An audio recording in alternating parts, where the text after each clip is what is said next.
এই সিনেমা আসলেই একটা তুফান সৃষ্টি করবে সিনেমা হলে, এবং আমি ভীষণ এক্সাইটেড এবং আপনাদের সবাইকে অনেক আমন্ত্রণ জানাবো। আমি জানি আপনারা আসবেন, তারপরেও বলবো যে আরও সবাইকে ছড়িয়ে দেন তুফানের ব্যাপারে, যাতে সবাই দলে বলে হলে আসে। আয়নাবাজির পর থেকে আসলে সবাই আমাকে একটা প্রশ্ন করতো কবে একটা সিনেমা করব, এবং আমি বরাবরই বলে আসছিলাম যে আমি আসলে খুব সিনেমা করতে চাই।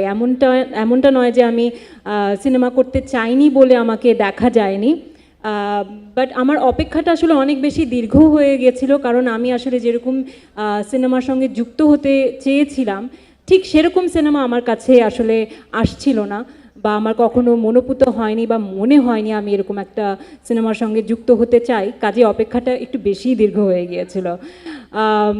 আর মৌ যে বলছিল আমাকে প্রেস কনফারেন্সে দেখেছে, আসলে তখন প্রেস কনফারেন্সে আমি গিয়েছিলাম, আমাকে আমন্ত্রণ জানানো হয়েছিল বলে আমি নর্মালি দর্শক হিসেবে শুভেচ্ছা জানাতে গিয়েছিলাম আলফাই চরকিকে।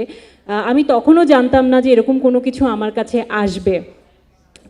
সেদিন রাফির সঙ্গে আমার দেখা, এবং রাফি আমাকে বলে যে আপু একদিন আসো আমার অফিসে, আমি একটু কথা বলবো।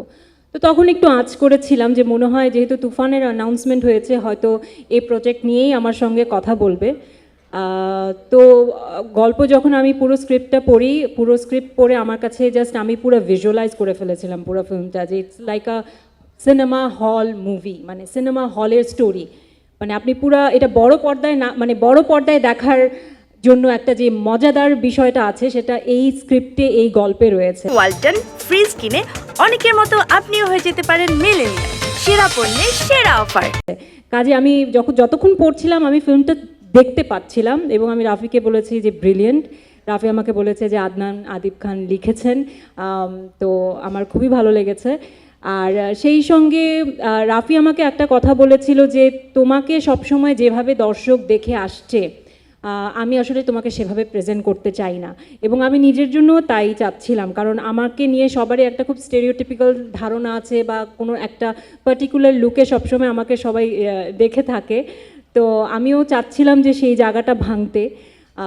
তো থ্যাংক ইউ রাফি আমাকে ওভাবে প্রেজেন্ট করবার জন্য, আই এম ভেরি হ্যাপি। এবং সেই সঙ্গে যখন অবশ্যই জানতাম যে আমাদের মেগা স্টার শাকিব খান রয়েছেন, তো সেটা ইজ লাইক দ্য কী বলে আইসিং অন দ্য কেক, মানে চেরি অন দ্য কেক, এর চেয়ে বিশাল আর কি হতে পারতো। সো তুফান আমার করতেই হতো যে করে হোক। তো আমাদের সুপারস্টার ডিরেক্টর রাফি রয়েছে, মেগাস্টার শাকিব খান রয়েছে, এবং অবশ্যই আমি মেনশন করতে চাই আলফাই এবং চরকি, যেখানে একসঙ্গে এসভিএফ রয়েছে। তারা যখন একসঙ্গে তখন আসলে সাহস, ভরসা, বিশ্বাস আরও বেড়ে যায় যে এই সিনেমা আসলেই একটা তুফান সৃষ্টি করবে সিনেমা হলে, এবং আমি ভীষণ এক্সাইটেড এবং আপনাদের সবাইকে অনেক আমন্ত্রণ জানাবো। আমি জানি আপনারা আসবেন, তারপরেও বলবো যে আরও সবাইকে ছড়িয়ে দেন তুফানের ব্যাপারে, যাতে সবাই দলে বলে হলে আসে। So thank you so much.